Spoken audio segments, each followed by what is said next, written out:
Hello everyone, মই ৰিমাতলে নতুন এটা ব্লগ ভিডিঅ'লৈ সকলোকে স্বাগতম জনাইছো।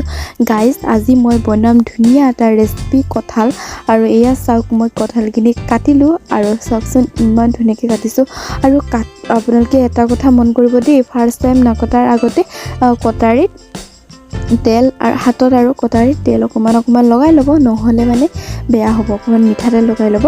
তো গাইজ এয়া কাটিলো আৰু সৰু নল'ব ডাঙৰো নল'ব, মানে মাজতে মধ্যমীয়া এটা ল'ব আৰু কঁঠাল দেই অকণমান এটা ল'ব। তো গাইজ এয়া চাওকচোন মই বাকলিখিনি গুচাই মেলি ধুনীয়াকৈ এয়া কাটি আছোঁ আৰু ডাঙৰ পিচ নকৰিব দেই, সৰু পিচ কৰিব। ডাঙৰ পিচ কৰিলে মানে সিজাওঁতে বহুত টাইম লয় আৰু সৰু পিচ কৰিলে মানে সোনকালে সিজি যায় দেই।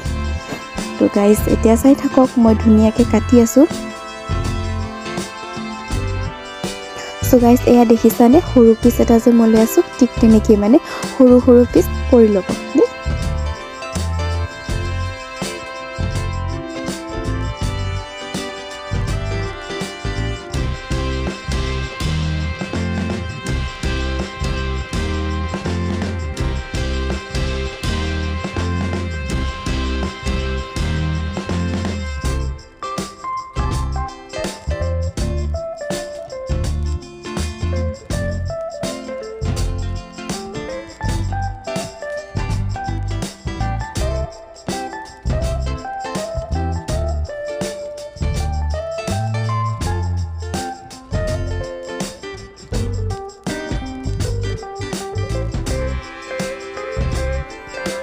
সো গাইজ কাটি শেষ হোৱাৰ পিছত ধুনীয়াকৈ ধুব, 2-3বাৰমান ধুই ল'ব, যাতে যে ইয়াৰ আঠাখিনি গুচি যোৱাকৈ আৰু ধুই থাকিব।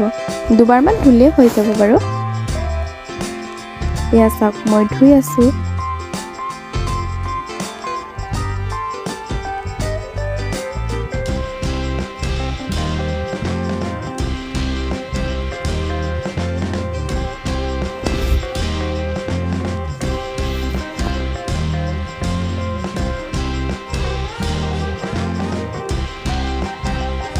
তো গাইজ ধুই হোৱাৰ পাছত আৰু পানী অকণমান দি নিমখ অকণমান দি 30 মিনিট বা 20 মিনিট ঢাকনা এখন দি ঢাকি থৈ দিব, ভাল হ'ব। তেতিয়া নিমখ অকণমান দি ঢাকি থৈ দিব আৰু ঢাকি হোৱাৰ 30 মিনিটৰ পাছত আপোনালোকে উতলা পানীত এনেদৰে দি দিব আৰু উতলা পানীত দি ধুনীয়াকৈ সিজাই ল'ব। সিজোৱাৰ পাছত আপোনালোকক দেখাই আছোঁ বাৰু দেই।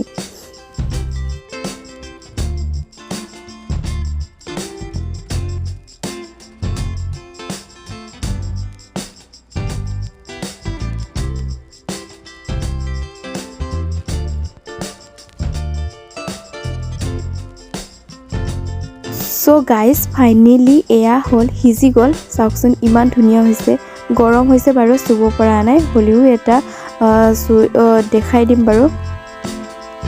এয়া চাওক ধুনীয়া হৈ গ'ল, কালাৰ এটাও ওলাইছে, তাৰ আঠাখিনি মানে গুচি গৈছে, ইমান ধুনীয়া হৈছে।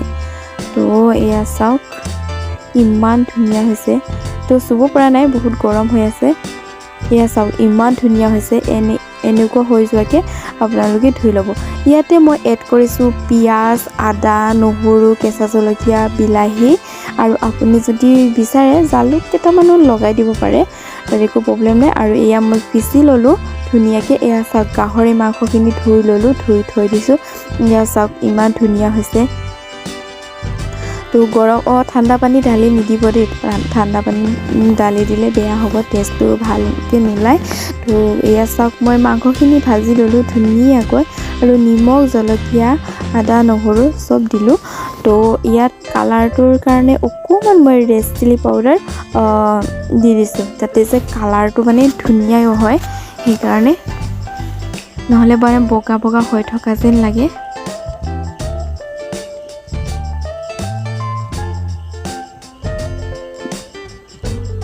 তো সেইকাৰণে অকণমান ৰেড চিলি মই দি দিছোঁ, কালাৰটো ধুনীয়া হওক বুলি।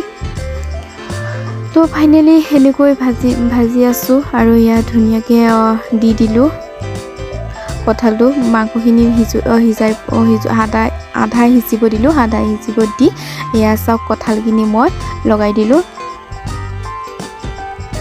লগোৱাৰ পাছত চাওক ইমান ধুনীয়া হৈছে চাওকচোন কালাৰটো চায়ে খাওঁ খাওঁ লাগি গৈছে মোৰ তো গাইজ এয়া চাওক আৰু ভাজি হৈ যোৱাৰ পাছত পানী অকণমান দি দিছোঁ যাতে যে ধুনীয়াকৈ সিজি যায় সেইকাৰণে অকণমান গ্ৰেভি টাইপৰ আৰু পানী অকণমান গৰম পানী অকণমান ঢালি দিব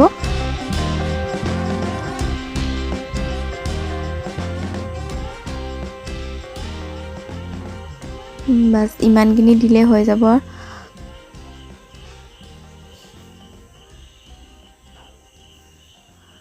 তাৰ পিছত আমাৰ শাক চব্জি এনেকুৱা হৈ গ'ল ফাইনেলি এয়া মায়ে লৰাই আছে ইমান ধুনীয়া হৈছে চাওক কালাৰ চাওক মাংস চাওক আৰু তাৰ কঁঠালখিনি চাওক ইমান ধুনীয়া হৈছে এতিয়া আৰু টেষ্ট কৰাৰে কথা টেষ্টি হ'বনে নহ'ব মায়ে বাৰু টেষ্ট কৰিলে ঠিকে আছে বুলি ক'লে তো ময়ো এবাৰ টেষ্ট কৰি চাওঁ চ' গাইজ চাওক ফাইনেলি আমাৰ কঁঠালৰ চব্জি হৈ গ'ল তো ইমান ধুনীয়া লাগিছে ন চায়ে মোৰ খাওঁ খাওঁ লাগি আছে এতিয়াও মই এডিট কৰি আছোঁ চ' খাওঁ খাওঁ লাগি গৈছে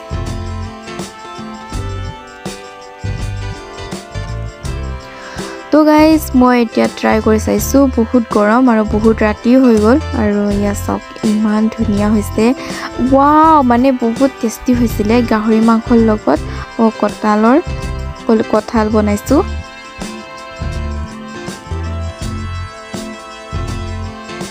ৱাও ধুনীয়া হৈছে চ' গাইজ আজিলৈ ভিডিঅ'টি ইমানেই আছে যদি ভিডিঅ'টো চাই ভাল পালে প্লিজ লাইক কমেণ্ট শ্বেয়াৰ আৰু ছাবস্ক্ৰাইব কৰি দিবলৈ নাপাহৰিব আপোনালোকে মোৰ ভিডিঅ'বোৰ ধুনীয়াকৈ ছাবস্ক্ৰাইব কৰি দিব লাইক কৰি দিব কমেণ্ট কৰি দিব আৰু মোৰ ফেচবুক পেজতো আপোনালোকে ফ'ল' কৰি দিব ৰীমা ব্লগছ বুলি আছে আপোনালোকে গৈ প্লিজ ফ'ল' কৰি দিব শ্বেয়াৰ কৰি দিব আৰু অকল